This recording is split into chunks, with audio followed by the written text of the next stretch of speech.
پێغەمبەری عەزیز و خۆشەویستمان صلی الله عليه وسلم ڕووی کردە سەحابەکان مهاجیرەکان ئەوانەی کە لە شاری مەککەی پیرۆزەوە کۆچیان کردبوو بەرەو شاری مەدینە و ئەم ئامۆژگاریە بۆ هەموو موسڵمانان هەتا ڕۆژی قیامەت.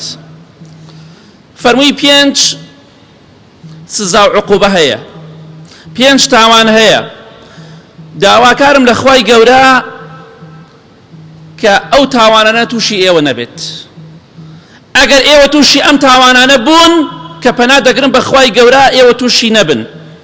ئەم تاوانانە زۆر ترسناکە، ئەمڕۆ هەمووی مەوجودە. پێغەمبەری خوا فەرمووی صلی الله عليه وسلم لەناو هەر قەومێکە، لەناو هەر کۆمەڵگایەکدا زینا بڵاو بێتەوە، حتا ئیعلان بکرێ، بە ئاشکرا زینا بکرێ. ئەمڕۆ ملیۆنەها و ملیارەها پەیج و مەوقعی بەدڕەوشتی و زیناکردن هەیە پەنا بەخوا. دەیەها و سەتەها و هەزارەها خان و شوێن هەیە بۆ بەدڕەوشتی و خراپەکاری و زیناکردن. ئاشکرا بووە، ڕۆژ بە ڕۆژ ئاشکراتریش دەبێت.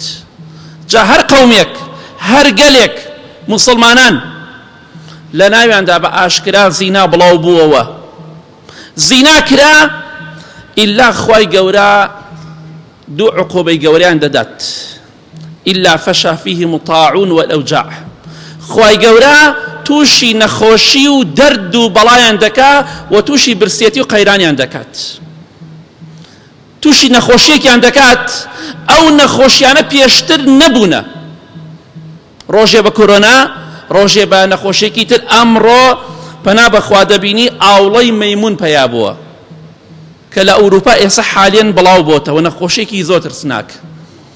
بە تایبەتی هاوڕەگەز خوازەکان، ئەوانەی کە پیاو لە پیاو مارەکەن، ئەوانەی کە دەچنە لای پیاو، پەنا بەخوا ئەوانە زیاتر تووشی دەبن. خوای گەورە کۆمەڵی نەخۆشیان توش ئەکات کە پێشتر ئەم نەخۆشیە نەبوو بە هیچ جۆرێک.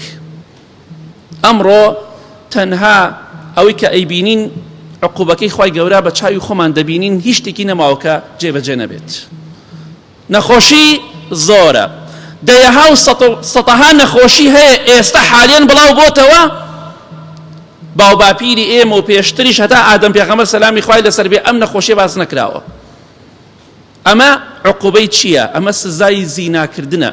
هەر کاتێک زینا بڵاو بوو و ئیعلان کرا، ئەو کاتە نەخۆشی پەیدا دەبێ، ئەو کاتە برسێتی و قەیران و نەبوونی و قات و قڕی پەیدا دەبێ. دەیکەواتە خوای گەورە عقوبەکەیمانی داوە، ئەبێ بگەڕێنەوە بە لای خوای پەروەردگار. نەتیجەی زیناکردن، نەتیجەی نێربازی و پەنا بەخواکاری ناشەرعی کە قەومی لووتەیان کرد، بێگومان نەخۆشی و قەیرانە، نەخۆشی و برسێتیە. بۆ ئەمڕۆ قەیران نییە، ئەمڕۆ قەیرانی ئەخلاق و ڕەوشتە، قەیرانی تریشمانەیە بە هەمان شێوە. خەڵکی برسێتی دەوڵەمەندەکە ئەوە هەر باسی مەکە، احتیاجە و داما و قڕ بکات بە سەری خۆیان. مناڵەکانی احتیاجن، فەقیرەکە ئەوە هەر باسی مەکە، مام ناوەندەکە هەرەک ڕووزێتەوە لە هیچم نییە. کەواتە ئەمڕۆ خەڵکی خوای گەورە خەڵکی برسی کردووە، ئیتر ئایا حەقیقی بێ یا معنەوی بێت؟ کەواتە وا بە خۆماندا بچینەوە. بۆی ئیمامی کەعب ڕەحمەتی خوای لێبێ بە ئیمامی عەبدوڵڵای کوڕی عەباسی فەرموو ڕەزای خوای لێبێ کە سەحابەیە، فەرمووی هەر کاتێک بینیت نەخۆشی زۆر بڵاو بووەوە، ئەوە بزانە زینا زۆر بڵاو بۆتەوە. ئەوە پێغەمبەری خوا فەرمووی صلی الله عليه وسلم، هەر کاتێک زینا بە ئاشکرا کرا، چاوەڕێی عقوبەی خوا بکەن، بۆی کەسانێکی خراپەکار و بەدڕەوشتەوە ئێمەش توش دەبین.